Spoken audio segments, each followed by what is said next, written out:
এটা করতে হবে, ওটা হবে, ওটা হবে, ওর যেটা কর্মের আছে সেটাই হবে, যেটা আমার ভাগ্যে আছে সেটাই হবে, এটা একটা ভাবনা ছিল। এবং সৎ পথে থাকতে হবে, সৎ পথে থাকলে অবশ্যই একদিন না একদিন সুদিন ফিরবেই ফিরবে। এটাই হলো অদিতির হিসাব কিতাব ছিল।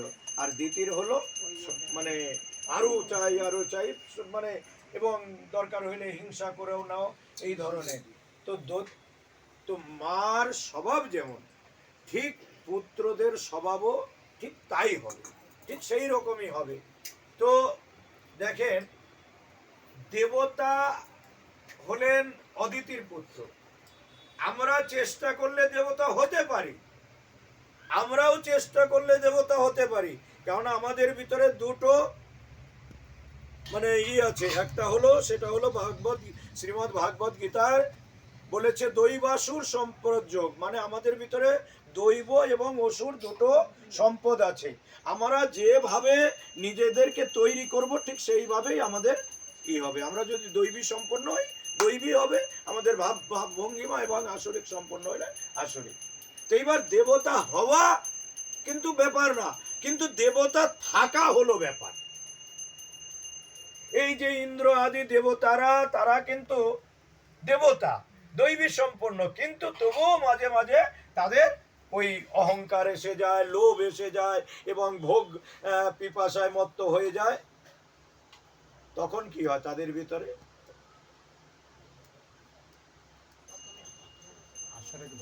আসরিক ভাব হয়ে যায়, তখনই তাদের পতন হয়। তো সেই জন্যই আমাদের দুটো যে সত্তা আছে, তার একটা সত্তাকে জায়গায় তুলতে লাগে, সেটা হলো দৈব সত্তা। এবার দেখেন, একই পিতার সন্তান, একই পিতা কশ্যপের সন্তান, কিন্তু দেবতা এবং দৈত্য। তাহলে দেখেন, একই পিতার সন্তান দুইজনের দুরকম কেন হলো? না, দুজনের মা কিন্তু দুর্গা। এই জন্যই আমাদের সন্তানের বেশিরভাগ কিন্তু দায়িত্ব পড়ে আমাদের মায়ের, মা জননীদের উপর। তাদের গর্ভ অবস্থায় এবং গর্ভপূর্ব অবস্থায় এবং গর্ভের পরেও শিশু অবস্থায় তাদের ভাব ভঙ্গিমা যেমন থাকবে, সন্তানের ভাব ভঙ্গিমাও কিন্তু ঠিক সেই রকম। হয়তো এটা ভাবছেন এটা মানে বলার কথা, তাই না মা, এটা ভাগবতের কথা।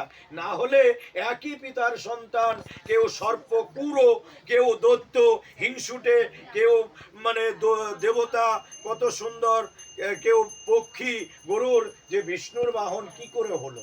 একমাত্র মায়ের স্বভাবের উপর, একমাত্র মায়ের স্বভাবের উপরে। তাই মাগো, দ্বিতীয় পুত্র দত্ত এবং অদিতির পুত্র দেবতা। এবার বহুদিন আসে,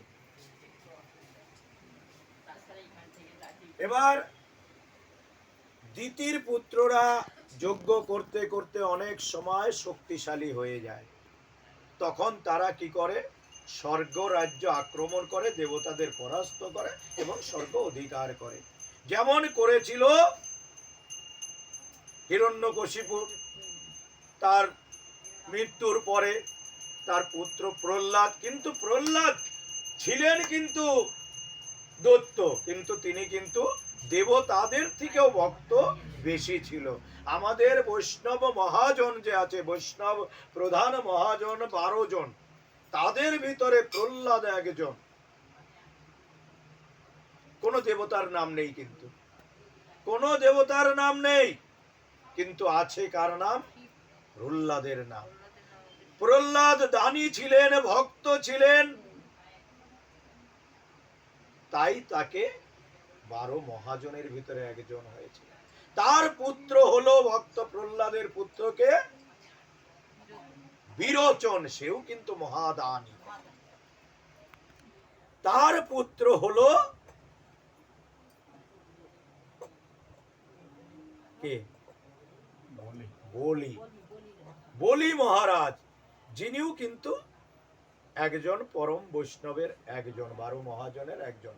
দেখেন দৈত্যদের ভিতরেও একজন দুজন কিন্তু এই 12 বৈষ্ণব মহাজনের ভিতরে এসেছে। তাই আপনি কোথায় জন্ম নিয়েছেন সেটা ফ্যাক্টর না। আপনি কোথায় জন্ম নিয়েছেন, শূদ্র কোলে না ব্রাহ্মণ কোলে না নব কোলে না কোন কোলে, সেটা বড় কথা নয়। কথা হলো আপনার ভিতরে বৈষ্ণবতাটা কত আছে। দেখেন সাধু মানে, সাধু আর বৈষ্ণবের একটু ফারাক আপনাদের জানাই দিই। সাধু মানে যে সৎ, যে সমদৃষ্টিতে সবাইকে দেখে সেই হলো সাধু। সমদৃষ্টিতে মানে গরিব কাঙাল ভিখারি কুকুর বিড়াল ছাগল মানুষ সবাইকে সমান দৃষ্টিতে যিনি দেখে তিনি হলেন সাধু, এবং যিনি সৎ তিনি হলেন সাধু। কিন্তু বৈষ্ণবকে বলে বিষ্ণু জানতি, যেই ব্যক্তি বিষ্ণুকে জেনেছে তিনি হলেন বৈষ্ণব। তাই জ্ঞানে অজ্ঞানে আপনাদের একটা কথা বলি, কখনো বৈষ্ণব নিন্দা করবেন না, পিছন থেকেও কাউকে নিন্দা করবেন না। যদি না তার প্রশংসা না করতে পারেন কোনো ব্যাপার না, কিন্তু নিন্দা করবেন না, কেন বৈষ্ণব নিন্দা কিন্তু মহা অপরাধ, যেটা ভগবান পর্যন্ত মানে সারাতে পারে না।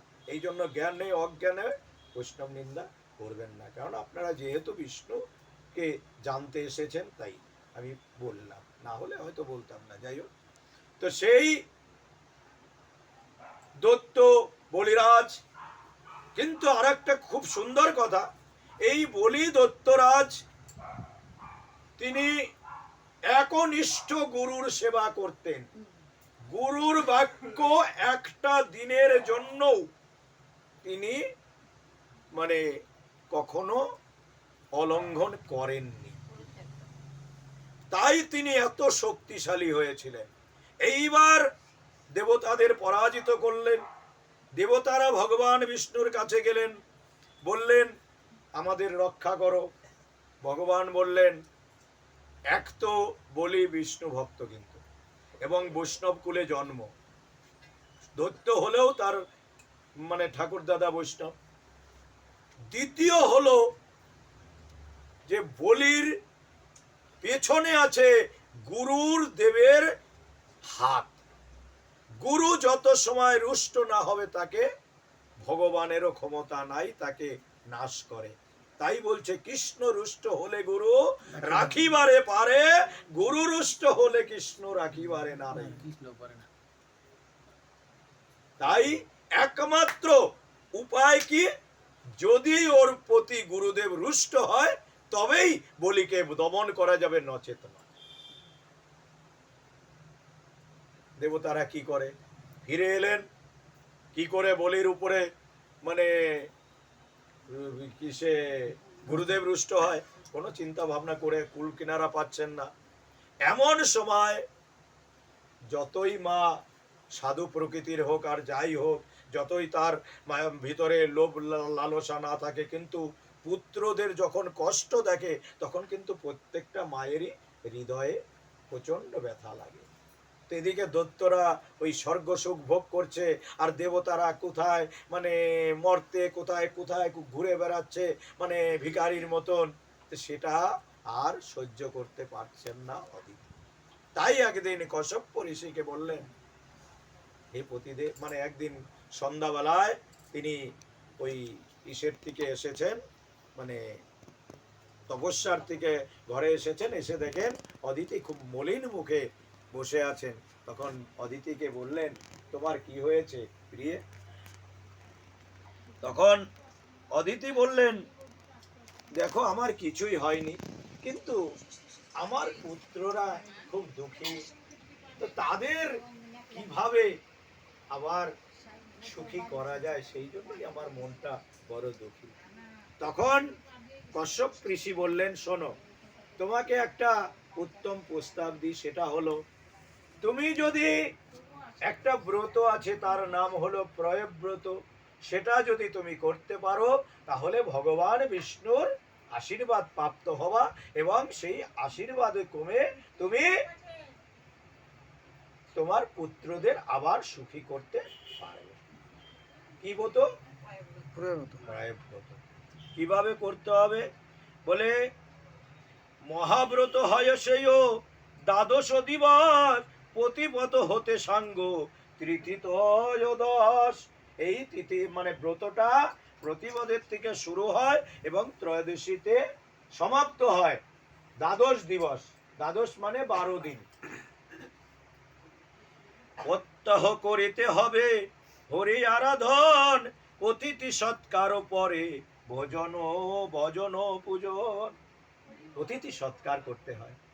আমরা কিন্তু একাদশী করি, পরের দিন দ্বাদশী করি এবং যাই কিছু করি, আমাদের কিন্তু অন্তত পক্ষে একজনকে হলেও অতিথি সেবা করাতে হয়। এবার মনে করেন অনেক সময় পাওয়া যায় না, তখন কি করবেন? তখন অন্তত পক্ষে নিজে সেবা করার আগে অন্তত পক্ষে 11টা টাকা বা 21টা টাকাও তুলে রাখবেন। সেটা কখনো কোনো সাধু গুরু বৈষ্ণব আসলে তাকে দিয়ে দিবেন।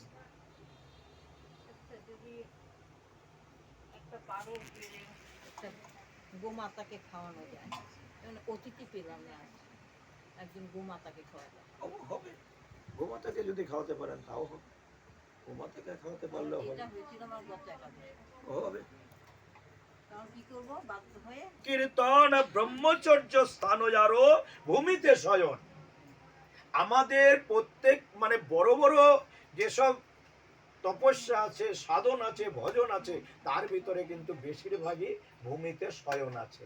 আমরা কিন্তু তার একটাও পারি না। ভূমিতে আমরা কখনো শয়ন করতে পারি না। ব্রহ্মচর্য পালন করতে হয়। কোন রকম কোন নোংরা কথা যেন আমাদের বদন দিয়ে না আসে। এগুলো হলো ব্রতের নিয়ম। বলে হোমেতে করিয়া চরু পায়েসেরও সার, বিষ্ণু নিবেদন করি ব্রত সিদ্ধি সার। হোমে মানে কাষ্ঠ দ্বারা পায়েস রান্না করে তারপরে ভগবানকে নিবেদন করতে হয়। মানে আমরা এখন গ্যাস ছাড়া চলতে পারি না, কিন্তু নয়, বলছে হোমের, তো একেবারে হোম যজ্ঞের আগুন দিয়ে রান্না করতে হয়। অন্তত পক্ষে কাষ্ঠ দ্বারা মানে দিয়ে পায়েস নিয়ে নির্মাণ করে সেটা ভগবানকে নিবেদন করতে হয়। শাস্ত্র মতে এই রূপে পূজিয়া শ্রী হরি, পাইবে সংসার মাঝে মুক্তি নামে তরি। কি পাবে? মুক্তি নামে এক তরি পাবে। তরি মানে জাহাজ, নৌকা। মুক্তি, স্বর্গে কিন্তু মুক্তি পাওয়া যায় না। সেদিন খুব সুন্দর প্রশ্ন করেছিল আমাকে রাজুর মা, কেননা আমরা প্রত্যেকেই তো ভজন পূজন পূজা টুজা করি কিসের জন্য? কিসের জন্য করি? সুখের আশায়। কিসের জন্য করি?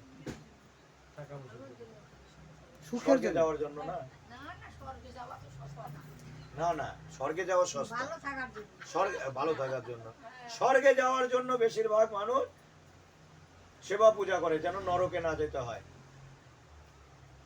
এবার নরকে যাওয়ার জন্য পূজা নয়, বলছে স্বর্গে যাওয়ার জন্য। স্বর্গে কি পাওয়া যায়? অনেক কিছু পাওয়া যায়। নন্দন কানন আছে, পারিজাত পুষ্প আছে, এই বৈজয়ন্তী মালা আছে। এত আনন্দ, তারপরে অপ্সরাদের নৃত্য আছে, এগুলো পাওয়া যায়। কিন্তু কতদিন পাওয়া যায়? যতদিন পুঁজি থাকে, যতদিন আপনার পুণ্যের পুঁজি আছে ততদিন। আর এখানে কি বলছে? মুক্তি পাওয়া যায়। আর মুক্তি কাকে দিতে পারে? একমাত্র মুকুন্দ ভিন্ন দ্বিতীয় আর কেউ নেই। ভজহুরে মন শ্রীনন্দের নন্দন, অভয় চরণার বিন্দুরে। একমাত্র যদি অভয় পেতে হয়, যদি জমের ভয়ের থেকে আপনাকে বাঁচতে হয়, তবে ওই শ্রীনন্দের নন্দন অভয় চরণার বিন্দে, তাহলেই মুক্তি পাবেন। তাহলে স্বর্গ নয়, মুক্তি পাবেন।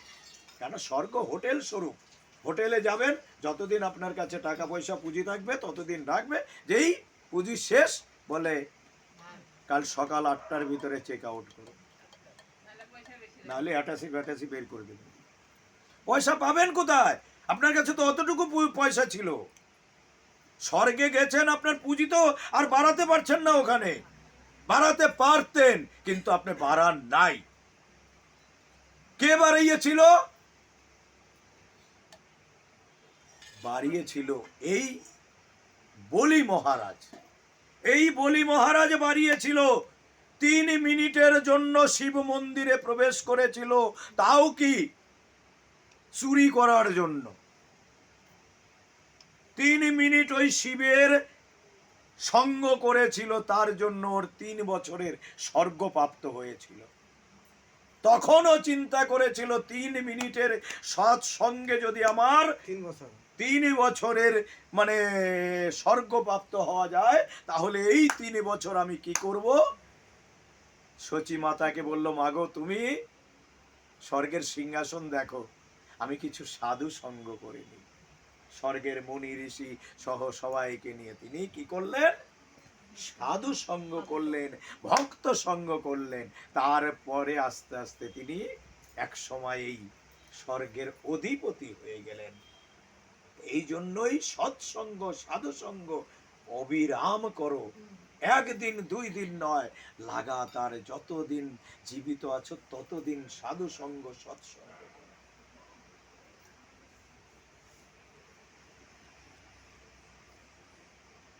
পূর্বমত ব্রত করে অদিতি তখন, শেষে দিনে আরম্ভিলা শ্রীহরি স্তবন। কথা হরি এসো হরি শ্রী মধুসূদন, দেখা দিয়া সিদ্ধ করো ব্রত আচরণ। কোথা আছো হে হরি, তুমি দেখা দিয়ে এই যে ব্রত আমি করেছি তার সিদ্ধ করো। বলে সতীর শুনিয়া বাণী তবে নারায়ণ, ব্রত সিদ্ধ করিবারে দিলা দর্শন। একটা জিনিস জানবেন, সতী নারীর আহ্বানে কিন্তু ভগবানেরও সিট টলমল করে। অনুসুয়া, সতী অনুসুয়া ভগবানকেও বাচ্চা বানিয়েছিল। সতীর এমন ক্ষমতা, সতীর এমন ক্ষমতা যে ভগবানও তার সামনে বাচ্চা হয়ে যায়।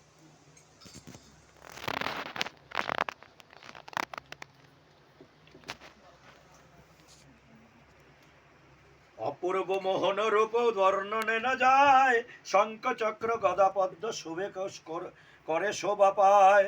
শ্যামল সুন্দর কান্তি ভুবন মোহন, গরুর উপরে বসি প্রসন্ন বদন।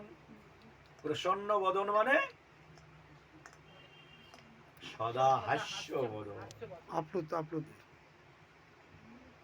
কিন্তু আমাদের বেশিরভাগই মলিন বদন থাকে, কারণ আমরা কৃষ্ণ ভুলে, মহাপ্রভু কি বলেছে, কৃষ্ণ ভুলে জীব অনাদি কাল থেকে বহির্মুখ। তাই তো আমাদের এত দুঃখ কষ্ট জ্বালা যন্ত্রণা।